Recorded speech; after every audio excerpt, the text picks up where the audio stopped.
আমার দেশে মসজিদে মানুষ ঢোকে না, এ বগুড়া টাউনে দেখবেন আমি একদিনে 2 জোড়া জুতো হারাচ্ছি বগুড়া। এই জুতো মুসল্লি করে কি ইনকে করে ধরে নেয়, তলা তলা থেকে ধরে না ভাই।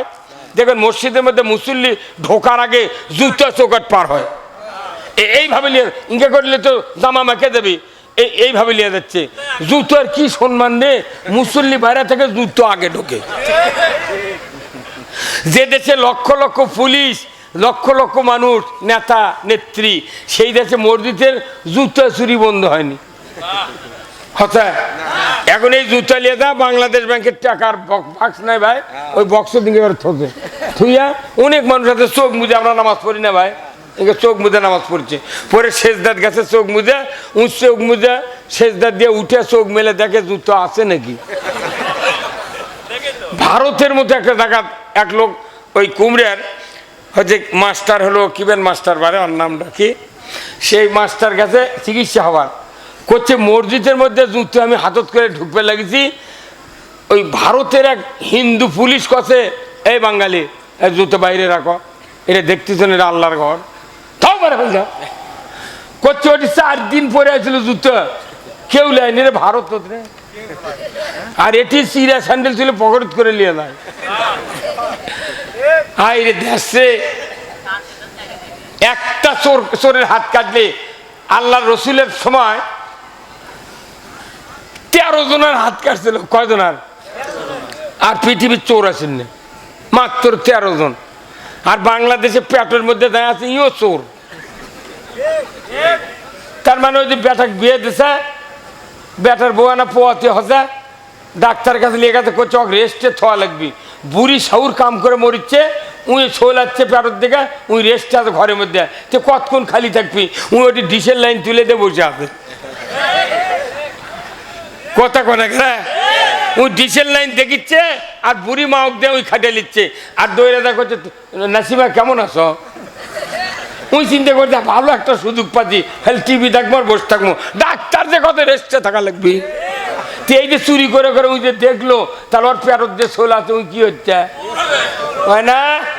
আমি গেছি জয়পুরার সভা করবেন, এক বুড়া মানুষ করছে, হুজুর আপনারা দোয়া করবেন তো। কি করছে, আমার একটা 2-3টা ছেলে, তো ছোট ছেলে বিয়ে দিছি, ওই দূরে একটু বড় হয়ে গেছে, যা হয় হোক, এই বিয়ে দিছি, তার বউ আনা গর্ভবতী, আনা দোয়া করবেন আল্লাহ দান মেয়ে চল যদি দেয় তাহলে হাজেরা রহিমের মতো দান হয়, আর বেটা চলে হলে আব্দুল কাদের জালানির মতো হয়।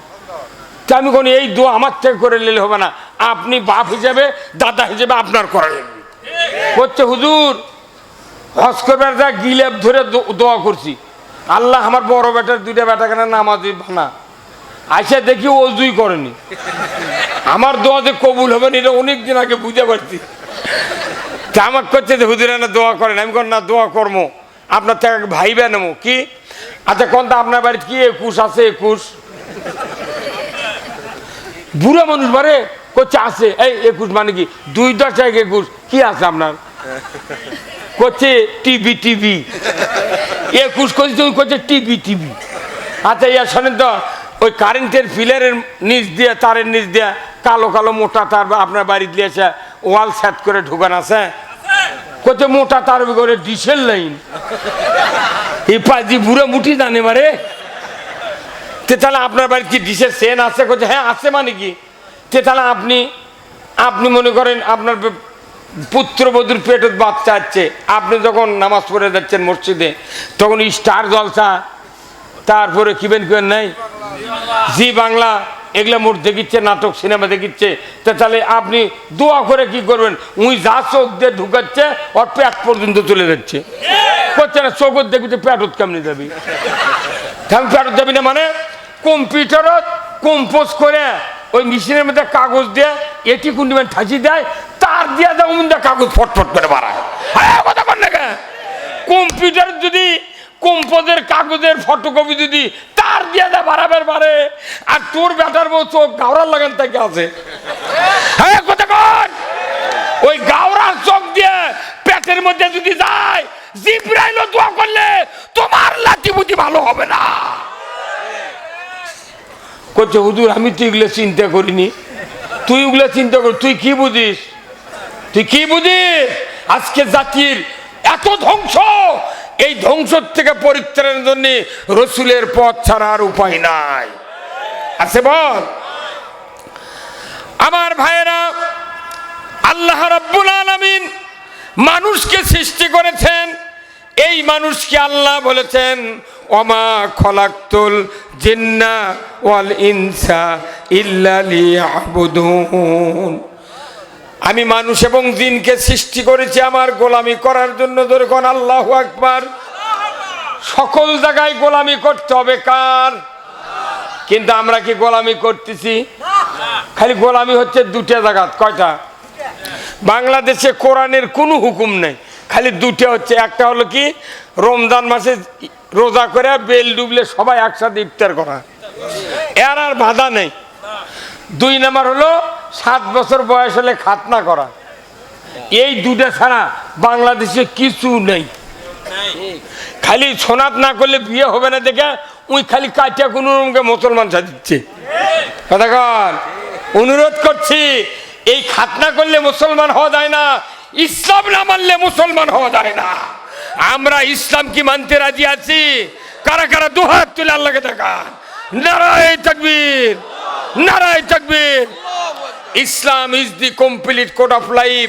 মানবতার জন্য ব্যক্তি, পরিবার, সমাজ, রাষ্ট্র, অফিস, আদালত, কোর্ট কাছারি, অর্থনীতি, সমাজনীতি, রাজনীতি, জীবনের সকল ক্ষেত্রে আমাকে আপনাকে ইসলাম মানতে হবে। কথা ঠিক কিনা আমার ভাইয়েরা? এই ইসলাম দিয়া রসুল 10টি বছর পৃথিবী শাসন করেছেন। ওনার ওফাতের পর আবু বকর সিদ্দিক রাদিয়াল্লাহু তাআলা আনহু, তার ওফাতের পর হযরত ওমর ফারুক 10টি বছর অর্ধেকটা পৃথিবী রাজত্ব করেছেন। ধরে কোন আল্লাহু আকবার। আল্লাহর নবীর সাহাবী ওমর ইবনুল খাত্তাব, উনি যখন আমিরুল মুমিনিন হলেন, রাতের অন্ধকারে উনি রাস্তায় রাস্তায় দৌড়ে দৌড়ে বেড়ান। হঠাৎ করে একদিন দেখে মরুভূমির একটু দূরে ঝুপড়ির ভিতরে টিম টিম করে আলো জ্বলছে। ওই আলোর কাছে গিয়ে উনি দাঁড়ালেন। হঠাৎ করে দেখলেন ওই ঝুপড়ির ভিতর থেকে একজন মহিলার কান্না তার কানে এসে গেল। ওমর ফারুক বললেন, রে ঝুপড়ির মালিক, কি হয়েছে ঘরের ভিতরে বলো না। ওই মহিলার স্বামী বলে, পথিক আপনি চলে যান, আপনার সাথে কথা বলে কোনো লাভ হবে না। বলে, বাবা বলো না, কি ঘটনা কি? কেন তুমি কাঁদো, তোমার স্ত্রী কাঁদে, ঘটনাটা কি? এইবার যুবকটি বলল, বেদুইন ইহুদি যুবক বলল, ও পথিক, আমার স্ত্রীর প্রসব বেদনা উঠেছে, কোনো নারী নাই হেল্প করার মতো, আমার স্ত্রী যন্ত্রণায় এত কষ্ট পাচ্ছে, আমি উপকার করতে পারছি না, আমি জানি না, কিন্তু আমিও কাঁদি, আমার স্ত্রীও কাঁদে, এই হলো আমাদের পরিচয়। শোনা মাত্রই ওমর ফারুক এক মুহূর্ত দেরি করলেন না, উনি দৌড়ে চলে গেলেন তার নিজ বাড়িতে। ধরে কোন আল্লাহু আকবার। অর্ধেকটা পৃথিবীর বাদশা, কোনো চৌকিদার নাই, পুলিশ নাই, হ্যাঁ কোন চৌকিদার পুলিশ নাই। আমাদের দেশে একটা এমপি যদি আসে, এই ঢাকার থেকে যদি মাস্তান আসে, কমকে 400টা গেট বানায়। হ্যাঁ 400টা গেট বানায়, ওই আগে পুলিশের গাড়ি যাচ্ছে, পুপু পুপু করছে। আর ওমর ফারুক একা, কেউ সাথে নাই। রাতের অন্ধকারে শাসক কাকে বলে? নিরাপত্তা দিয়েছে মানুষের, এই জন্য আল মানুষ তার নিরাপত্তা দিচ্ছে। ওমর ফারুক দৌড়ে চলে গেলেন বাসভবনে। ধরে আল্লাহু আকবার। অর্ধেকটা পৃথিবীর বাদশা ধুলাই মলিন পায়ে হয়ে যাচ্ছে। বাসভবনের দরজায় গিয়া ডাক দিলেন, ওগো আব্দুর রহমানের মা, ওগো মা আব্দুর রহমানের মা, তুমি তাড়াতাড়ি করে ওঠো, তাড়াতাড়ি করে ওঠো। ওনার স্ত্রী চমকে উঠলেন, কি হয়েছে, খবর কি, এত চিল্লা চিল্লি কেন, কি বলেন আপনি, আমাকে বলেন। বলে, ও আগো আব্দুর রহমানের মা, তুমি যদি জান্নাত কিনতে চাও তাড়াতাড়ি করে ওঠো। জোরে কন্যা সুবহানাল্লাহ। ওনার স্ত্রী বললেন, ওগো প্রাণের স্বামী আমিরুল মুমিনিন, আপনি তো জান্নাতের জন্য রাত্রে রাত্রে ঘোরাফেরা করছেন, আপনি কেন জান্নাত কিনতে পারলেন না? ওমর ফারুক বলে, ওগো প্রাণের স্ত্রী, আজকে যে জান্নাত বিক্রয় হবে ওই মরুভূমির প্রান্তরে, ওই জান্নাত পুরুষের জন্য নয়, ওই জান্নাত নারীর জন্য। ওনার স্ত্রী বললেন, আমি তো বুঝতে পারলাম না, ভালো করে আমাকে বুঝায় দেন। আমিরুল মুমিনিন বললেন, ও আব্দুর রহমানের মা, মরুভূমির প্রান্তরে একটা ঝুপড়ি, ওই ঝুপড়ির ভেতরে একজন ইহুদি যুবকের স্ত্রীর প্রসব বেদনা উঠেছে, কোনো মহিলা নেই সহযোগিতা করার জন্য। ওই নারী এত কষ্ট পাচ্ছে, চিৎকার করে কাঁদে, তার স্বামী কাঁদে। আমি যা দেখলাম শুনলাম, আর দেরি করা যায় না কষ্ট দেখে, চলো না তুমি একটু নতুন পুরাতন কাপড় নাও, আমি কিছু খাদ্য খোরাক, জয়তনের তেল, জবের আটা, গমের আটা নেই, চলো রে তাড়াতাড়ি করেই মরুভূমির প্রান্তরে ঝুপড়ির নিকটে তোমাকে যেতে হবে।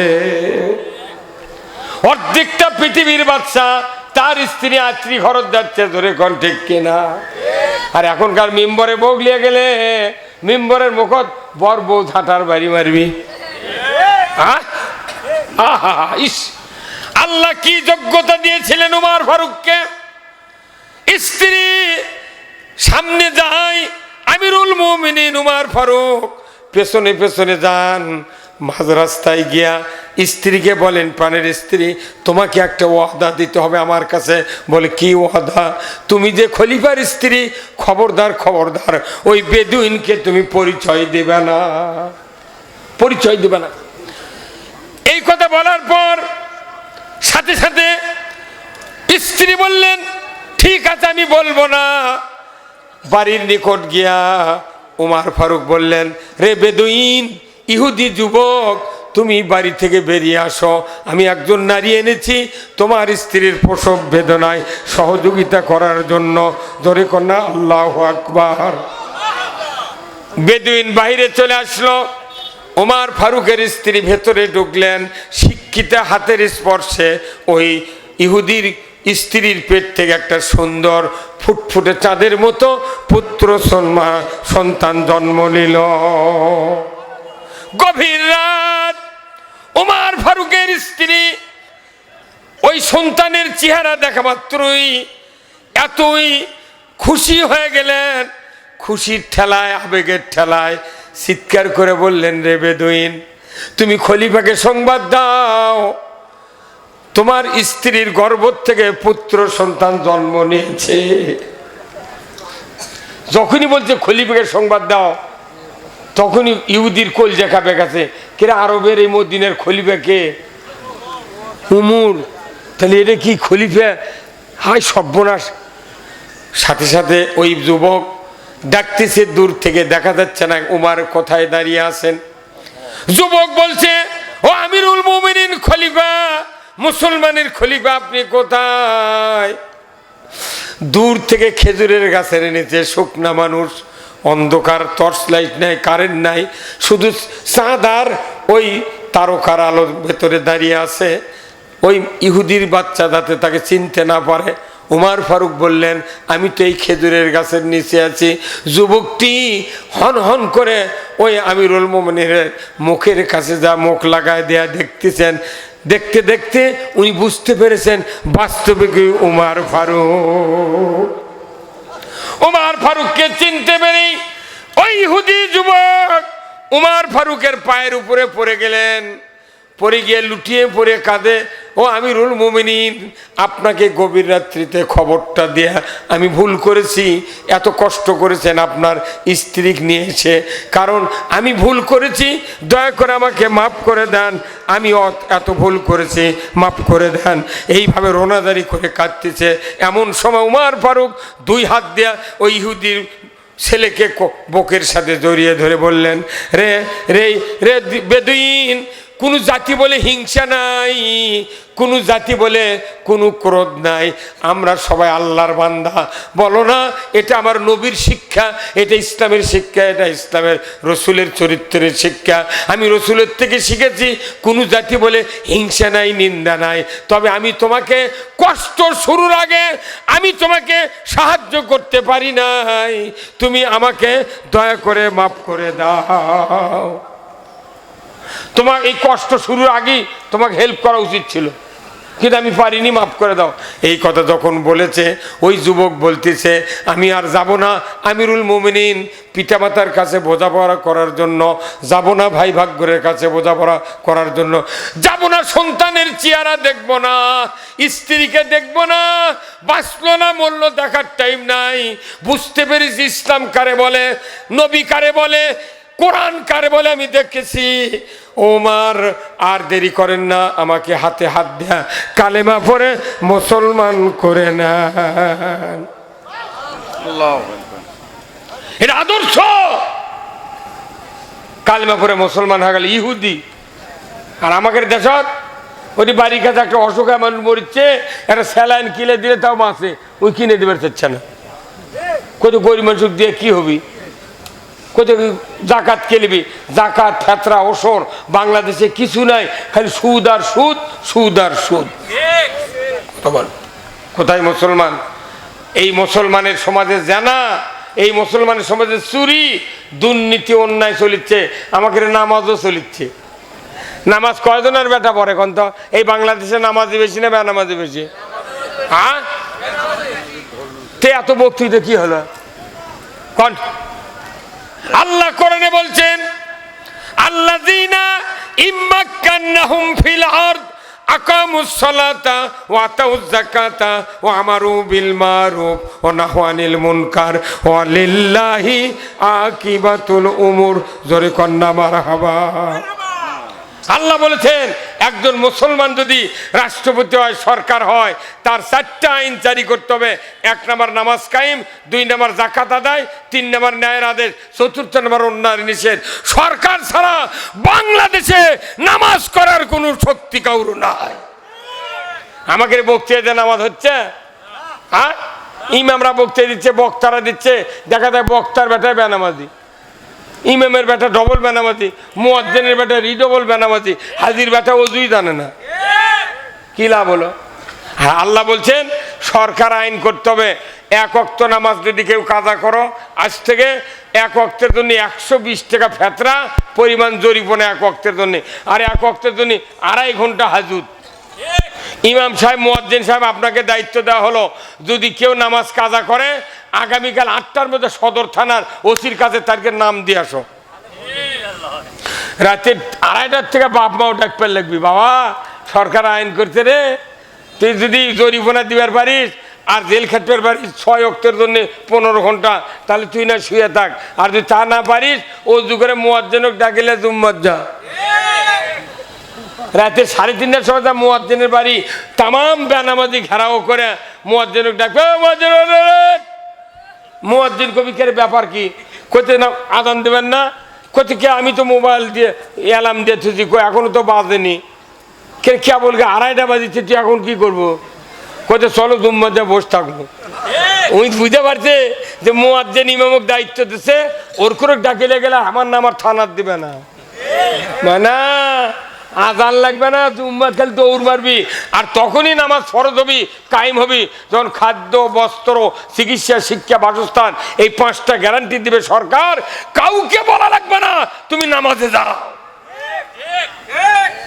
ওই তো খাবি আর নামাজ পড়বি, অত টেনশন কে? আজ সরকার খাওয়ার গ্যারান্টি নাই, পড়ার গ্যারান্টি নেই, সারের গ্যারান্টি নেই, কিচ্ছু নাই। আমরা খাইতে মরে যাচ্ছি পাথারত কাদো হেঁটে, আর ওরা ঢাকার থেকে খালি ওই বাসমতির চাউলের ভাত খাচ্ছে। আমার খাতে যা লাগবে এই জমি লাগামো, তোরা ভাত কুন্টি পা সেটাই দেখবো, হয় না? আহারে 1 বস্তা ইউরিয়া সার কাল দেখলো 25 টাকা বস্তা, ঘোড়া সালের বস্তা। এই পাকিস্তান বলে 25 টাকা বস্তা। এই খালেদার সময় দেখলো 300 টাকা বস্তা। কত টাকা এই বস্তা সার? এখন এসে সেই সার 1380 টাকা। কত টাকা? আমিয়া কৃষকের গ্যারান্টি দিতে হবে, ইসলাম ছাড়া এই গ্যারান্টি কেউ দিতে পারবে না। এই জন্য আসুন আমরা আজকের এই কোরআনের মাহফিলে যারা বসেছি, পরে ধরে 5 আগস্ট ফোন দিয়েছি, কোথায় আমি সিরাজগঞ্জ আছি, আমি তুই নাই বগুড়া আয় তো 4 আঙ্গুলকে তো কাঠ মার টাঙ্গা মায়। এই কচি তখন এদের গাবতলির একটা ওসি আসছিল, সেই দিন এদের উজগ্রাম সভা হলো না গতবারে, করছে হুজুর এই বক্তৃতা ভাইরাল হচ্ছে, তো ওই তাই ট্রান্সফার চলে গেছে খাগড়াছড়ি, পরে ওটি আবার সেল লাগাচ্ছি, করছে চাকরি করবো না। মানা চাকরি করবো না কেন? বাপরে বাপরে কি আশ্চর্য রে, এরকম আজাব গত আমি জীবনেও দেখিনি। রাতের 4টা বাজলে গিয়ে বালিশত কাল্লা দিছি, খালি বসে থেকে হসপিটাল জানলা কান শুট করে কুন্ডিমান সাউন্ড হয়। আর ওরা খালি বেতন খাচ্ছে 114 টাকা দিয়ে 8 লিটার 6 মেল, 8 কেজি ডাল, 8 কেজি চাল, 8 কেজি চিনি, 114 টাকা দিয়ে গুচ্ছেরে খাচ্ছে। আমাকে হাড্ডি 60 টাকার বেতন খাচ্ছে, খায় আমাকে তুই ধরে লেগেল কারণ হ্যাঁ টাকা ওগলামও থাম, কার খায় কাক নষ্ট করছ? হে দেশের সম্পদ একটা মানুষও ঘর ঘুম পেপে দেয়নি। সর্ষের জমির মধ্যে যা মানুষ থাকিছে, আলুর বাগুরও ছুঁয়ে থাকিছে, এলে কষ্টের কথা মনে নাই, কিন্তু আমরা কবার পারি না। কৃষক কলি না, তারা কয় হুজুরের রাজনীতি করেন না, আপনি খালি কব্বরের কথা কন আর আকাশের কথা কন আর দুনিয়া আমাকে। কোন আগে দিন এদেশের আকাশে কলেমার পতাকা দুলবে, সেদিন সবাই খোদাই বিধান পে দুঃখ বেদনা ভুলবে। শুরু হয়ে গেছে ইনশাল্লাহ, ইনশাল্লাহ শুরু হয়ে গেছে। মানুষের জোয়ার শুরু হয়ে গেছে, টেকনাফ থেকে তিতুলিয়া, পঞ্চগড় থেকে পাথুরিয়া, একই আওয়াজ, সব দেখা শেষ, কোরআনের বাংলাদেশ। কি কথা বল না? এইবার যদি বাংলাদেশের ইমানদাররা সকল মানুষেরা যদি সুযোগ ছেড়ে দেয়, 500 বছর আর পারবে না। কি আরে খুলনা সেদিন দেখলাম অমুসলিমেরা ঢোল লোকলে বাড়াছে, মিছিল করছে, খালি দাড়ি পাল্লা দাড়ি পাল্লা। আল্লাহু আকবার, জোয়ার শুরু হয়ে গেছে। আজকে বাংলাদেশে আকাশে ইসলামের পতাকা ওঠা শুরু হয়ে গেছে। অপেক্ষা করেন, একটু আল্লাহর কাছে দোয়া করেন। এইবার আল্লাহ নিজে হাতে বাংলাদেশ নিয়ন্ত্রণ করছে, আমাদের বক্তৃতা হচ্ছে না। হঠাৎ করে সকলের অন্তরে আজকে যে দেখতেছি, কালকে তার ডবল। কে কি করছে বোঝাই যাচ্ছেন? এই কথা বল না, আমাদের কোনো শক্তি নাই। আমরা যদি মনে করি যে আমাদের বক্তৃতা দেয়া অমুকের বক্তৃতা, না, এটা আল্লাহর কৃতিত্ব। আল্লাহ এবার নিজে হাতে যেরকম রসুলকে মাকড়সা দিয়ে সহযোগিতা করেছিলেন গারে সুরে, এইবার বাংলাদেশের ইমানদার মানুষগুলিকে, সকল মানুষকে মুক্তি দেওয়ার জন্য ইসলামের পথ আল্লাহ মানুষের অন্তরে জাগায় দিচ্ছে। আমরা বুঝলো আচ্ছা ভালোই চাপিছি লোক থান তো ভাইরা আমার, আমি বলতেছিলাম 18,000 মখলুকাতের ভেতরে একমাত্র মানুষ ভদ্র। এই ভদ্র মানুষকে 2টা গুণ অর্জন করতে হবে, একটা হলো ঈমান আর একটা হলো নেক আমল, ভালো কাজ। এই মানুষকে আল্লাহ তাআলা কালেমা পড়তে বলেছেন, ইয়া আইয়ুহান নাস কুলু লা ইলাহা ইল্লাল্লাহ তুফলিহুন। হে মানুষ সকল, তোমরা যদি মুক্তি পেতে চাও, নাজাত পেতে চাও, তাহলে কালেমা পড়ে নাও। বলুন তো, ওই কালেমা পড়ার পর এটা যখন আল্লাহর দাওয়াত এসে গেল, আল্লাহ আবার বললেন খবরদার কালেমা পড়তে পারবে না। তখনই কালেমা পড়বে যখন তুমি মানুষের আইনকে অস্বীকার করবে। মানুষের আইন অস্বীকার করে না। আমাকে করছে হুজুর আসছি, সাথে আসি, কোথায় আমি বাড়াবার পারবো না, আসছি। ওই মনে হয় চায়না জাল হতে মাছ মারা জাল নাই, চায়না এই চায়না জাল দেখেন না, চায়না জাল কোনো পানির মধ্যে ফেলে থাকে, বুঝছেন, কেউ দেখতে পারে না। আমাকে করছে আপনারা কাজ করেন, আমার না বাইরে বেড়ালে সমস্যা, আমরা আন্ডারগ্রাউন্ড আছি, উনি হয়তো চায়না জাল। এই কথা কর তে রসুলের সাহাবীরা যে চায়না জালের লাগান হলো নি, এটি ইসলাম আসলো নি ভাই। আমাকে খালি কইছে তোরা মরে, তোরা ফাঁসি হোক, তোরকে জেল হোক, আর আমরা খালি বলাকা খামো। খালি একটু সহযোগিতা করা লাগবে, কথা কন না ভাইরা আমার। আল্লাহ রাব্বুল আলামিন বলছেন মানুষের আইনকে আগে অস্বীকার করতে হবে, যদি কোন আল্লাহু আকবার, তারপরে কালেমা পড়তে হবে। কার কথা বলুন তো? দাড়ি রাখা কি? টুপি দেওয়া কি? পাগড়ি দেওয়া কি? আজকে কি বার গেল? সোমবার। গত শুক্রবারে যে ইমাম নামাজ পড়ছে মসজিদে, তার মাথার পাগড়ি ছিল, টুপি ছিল, দাড়ি ছিল। আগামী শুক্রবারে যদি ওই ইমাম দাড়ি কামায়, টুপি খুলে বাড়ির থয়, পাগড়ি বাড়ির থয়ে আসে, ওই মসজিদের মেহরাবর ধারে যদি সালাম দিয়ে কয় আলহামদুলিল্লাহ, ওই মসজিদে আওয়ামী লীগ, বিএনপি, জাতীয় পার্টি, জাসদ, সুদারু, মদারু, তবলিগ, জামাত, পীরের জাকের, চোর, ডাকাত, বানামাজি যারা থাকবে, 1 মিনিটের ভেতর সব ঐক্যবদ্ধ হয়ে যাবে। তখন দলের আর বিভেদ নাই, সব মুসল্লি এক এক কবি, কে হুজুর গত শুক্রবার তুমি নামাজ পড়লে, দাঁড়িয়ে ছিল, টুপি ছিল, পাগড়ি ছিল, কি সুন্দর ঢকা দিল, তুমি এগুলো কাটিয়ে থুয়াচ্ছ, তুমি তোমার পাশে নামাজ পড়ো না। তোর মোতাল্লি কবি, আরে এক গলা হাত দিয়ে বার করে দে রে,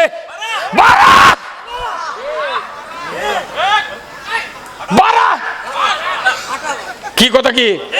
তার মানে কি একটা দাড়ি যে সুন্নত, তারই জন্য করছে তুই বাড়া, টুপি সুন্নত, তারই জন্য করছে তুই বাড়া। এই দাড়ি রাখা সুন্নত, টুপি দেওয়া সুন্নত, পাগড়ি দেওয়া সুন্নত, আর মানুষের আইন অস্বীকার করা ফরজ। মানুষের আইন অস্বীকার করা, ওই ফরজ বগলত লে ঘুরিচ্ছে, আর দাড়ি কামাতে তুই চক বার করে দে। ফেরাউনের সাথে যারা যারা ছিল তারা দোজখী। কারণ কি? ফেরাউন ওই নিজে আইন তৈরি করে মিশর শাসন করছে। নমরুদের সাথে যারা ছিল তারা সব জাহান্নামী। আবু জেহেলের সাথে যারা ছিল তারা সব কি? আচ্ছা, মুসার সাথে যারা ছিলেন জান্নাতি।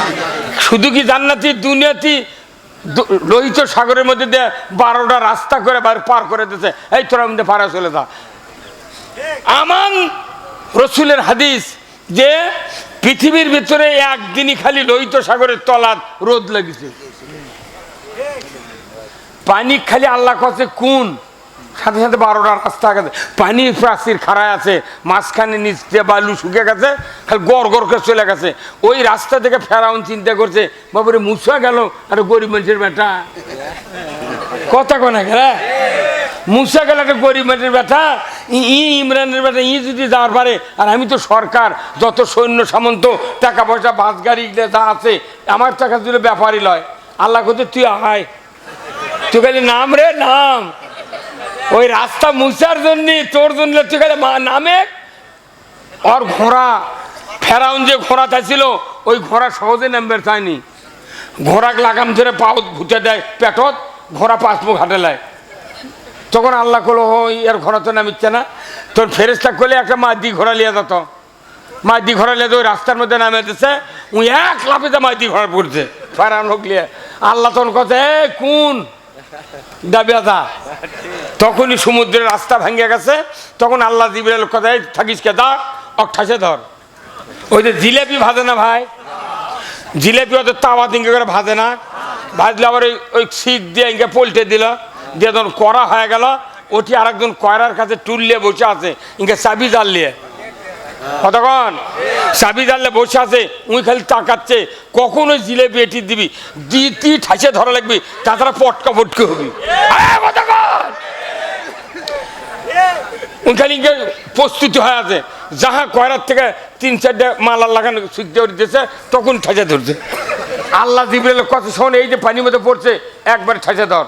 যখন ঠাসে ধরতে ফেরাউন তখন নিঃশ্বাস আটকে গেছে, তখন খালি ইনকে মাথা ইনকে করছে, তখন আল্লাহ করছে ওখানে ছেড়ে দিতে, কি কয় ছেড়ে দিতে, তখন করছে আমানতু বিল্লাহ